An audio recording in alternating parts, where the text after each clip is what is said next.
Hey, how's it going? So today what we're going to be taking care of is the passenger racing seat in my car.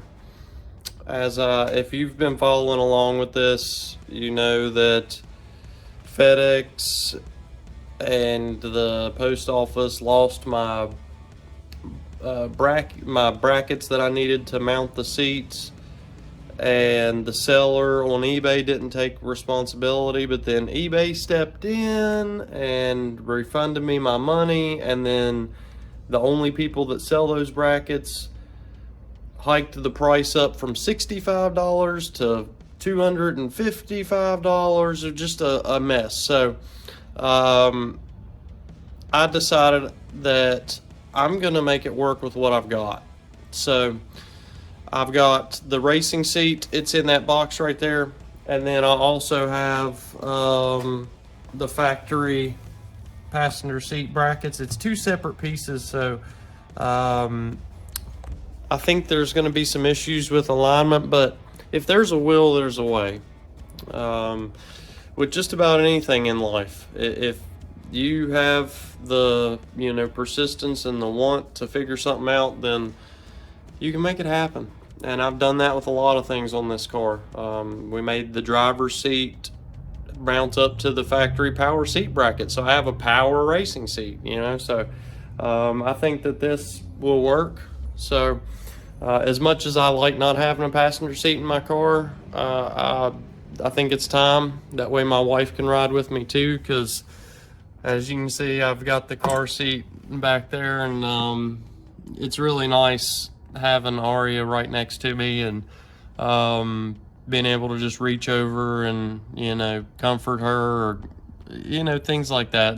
And it's like we're buds. Me and her's little buddies riding around. So, but it's time to get the seat back in, and I'm not too excited about it because Aria likes to, when she's in the car seat, she likes to put her feet on the back of the seat in front of her and kick it and stuff. So unfortunately, this racing seat is probably going to get tore up in the back, but it is what it is, So I'm going to go ahead and unbox the passenger seat and flip it upside down and get it on the sawhorses there, and then we'll look at seeing how we can get these brackets mounted up.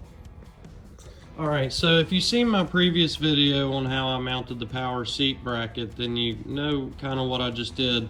I slipped bolts through the front edge and got the bracket set up on there with bolts in the front, and then I slid the slider upward so that I could mark spots on the bracket for this hole right here. The only issue that I'm noticing is where this is on this bracket, my new seat won't sit flush, so it's going to be a little tricky. But I think what I'm going to have to do is in the back of the seat, in between the brackets, I'm going to have to stack like 4 or 5 washers on top of each other to compensate for that gap, but so that it's not like rickety, and it's mounted up there solid. But I'm gonna go ahead and get these holes drilled out and take a closer look at this and see if this is gonna work. All right, so as I stated, we got the bolts in the bottom. So this, let me just stop for a second. This is a lot more tricky than doing the power seat bracket, because you have sliders that move here, and then you also have the sliders on the seat. So in order to get everything to bolt up, it's like you have to move both mechanisms.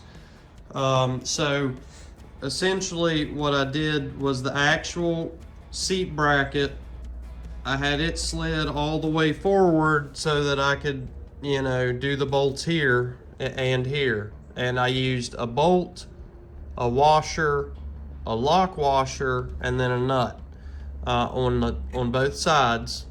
And then we have, after I got the bolts in, I moved the seat lever for the actual racing seat all the way up, and when I did that, you also have to move the once you get the racing seat bracket up, you have to move the factory seat bracket forward in order to expose the holes that we drilled. So I know that's kind of complicated, but hopefully you're following along with me here, because it's not simple how you do this. You have to, you know, if there's a will, there's a way, but you have to really want to get it done.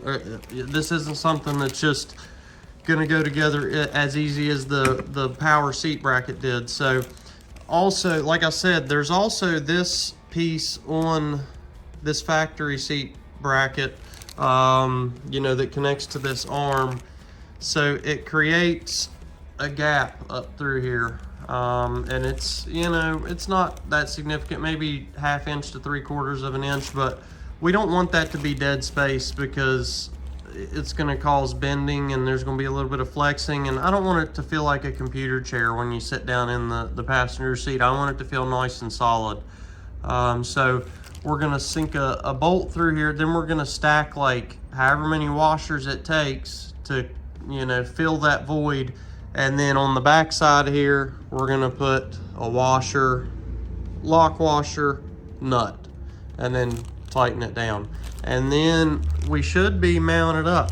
Now, one thing that is gonna make this easier, because when these springs are still attached, when you're trying to line the bracket, get the brackets to line up with the brackets on the seat, it will pull on this spring and it'll release your factory bracket and make it move up and down. So you need to just unhook this spring. And also, I don't really want this thing in here, so I think I may even just take my cutting wheel and cut this thing off. But I was wanting to keep it as factory as possible, that way it can be reversed if I want to, but you know, it is what it is. Like, see what I mean? If I pull on it too hard to get it in the hole it's supposed to be in, it will either pull the entire bracket or release this here, which will, you know, release the mechanism. So I hope that explains well enough what I'm doing. I'm gonna go ahead and get the bolts in the back side of the seat, and then I'll show you again, but hopefully that makes sense. All right, so this is the idea. So we got a bolt through, and then we have 8 5/16 washers stacked in here. That way this space has steel holding it up. That on the back side we have 1 1/4 inch washer. So bolt, 8 5/16 washers, 1 1/4 inch washer. Then we have a lock washer and then a nylon lock nut. So I'm gonna go ahead and crank this one down and get it nice and tight, and then feed everything through on the other side and get it nice and tight, and then we'll have everything ready. So the seat should be ready to go in as soon as I get these bolted up. Oh, and really quickly, so on this nut on the back side, when you go trying to spin your nylon lock nut, this bolt on the back side is going to spin, and you can't get a wrench in there, you can't get a socket in there because it's super tight. So my plan is, what I'm going to do is I'm going to jam a flathead screwdriver in there just like that, so that the bolt won't spin, and then I can crank down pressure on this nylon lock nut. All right, so keep this in mind. Don't tighten it super tight. I broke the bolt right off. I was using my extendable ratchet and put way too much tension on it and snapped it off, as you can see here. So that's a bummer, but luckily I have some more bolts that are the same length, so yeah. All right, so this ended up working out. I'm very happy with the results. I really don't want to move the factory seat bracket to show you, but you might be able to see. Yeah, you can see the silver bolt that I sunk through the racing seat bracket and mounted into here. And then after I did that, I had to move this factory assembly down to expose it up here. So yeah, now we got this one in there, so I'm gonna go ahead and lift it up so you can see better. We got the bolt through the back side, 8 5/16 washers, then a 1/4 inch washer, lock washer, and then a nylon lock nut. Same thing on this side. It's gonna make the chair sit up about an inch, but that's no big deal. Better than bending the bracket. There was a guy on Facebook that commented on one of my posts, and he said that he had to bend his brackets to make it work.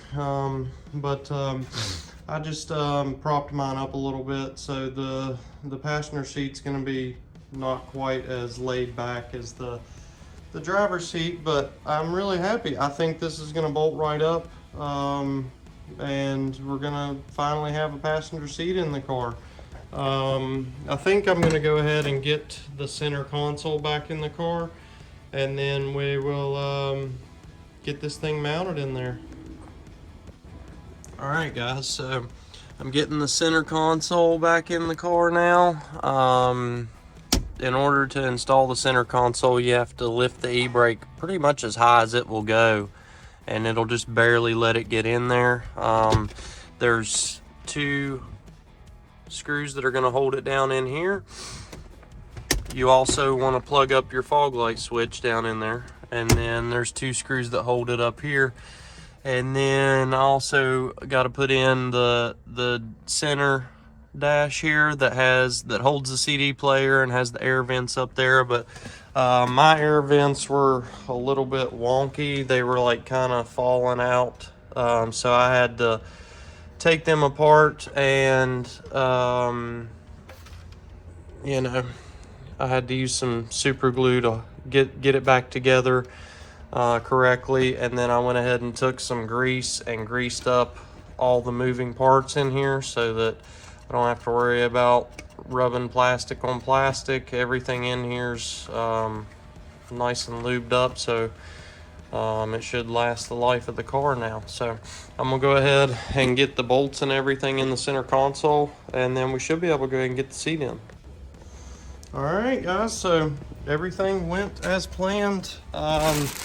Installing the seat is gonna utilize the same tricky method as mounting it to the brackets. What I did was I pushed the factory slider all the way back, and then got my front nuts in, and then I wrench under there. And it's not easy to do this, but I got the factory seat slider and moved it all the way forward. When you take that spring out of there, you have to grab this side with some vice grips and then push that. I pushed that side with the top of my head and then pulled on it. Like, it'd be a lot easier if you have an extra set of hands, but essentially I just shifted the factory bracket all the way forward and then put the bolts down in the back all the way through. And then once again, the great thing about using the factory brackets, you get to retain all that factory plastic to cover up this stuff, which is great if you ask me. So let's see, does this one go here? Yeah, so I'll have to pull the screw out and then mount these plastic brackets up, but when I'm done, everything's gonna look like it was factory. So yeah, I just got to do some finishing touches. I think I'm gonna hook the spring back up so that the factory slider works again. That way I have double adjustment. But yeah, after everything I went through with FedEx and the post office and the eBay seller, it pushed me to you know, just make it work. You know, if there's a will, there is a way. So we used the factory power seat bracket on the driver's side and mounted an aftermarket racing seat to the factory power seat bracket. Then on this passenger side, we mounted the aftermarket seat to the factory manual seat bracket.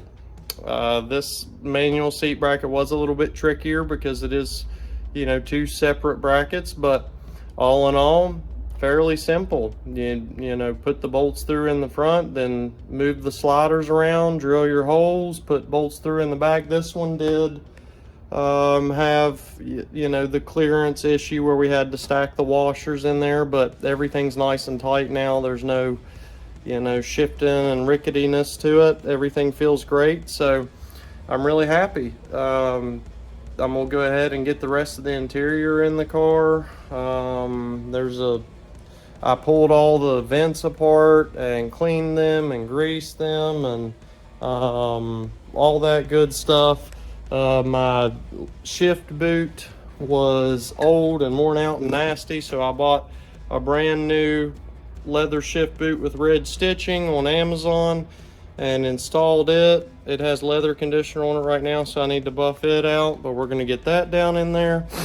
And then my interior will essentially be back together. It's been well over a month that I've had the interior out of this car waiting on those brackets to show up, but went ahead and did it without it. So yeah, if you have any questions or comments, leave them in the comment section.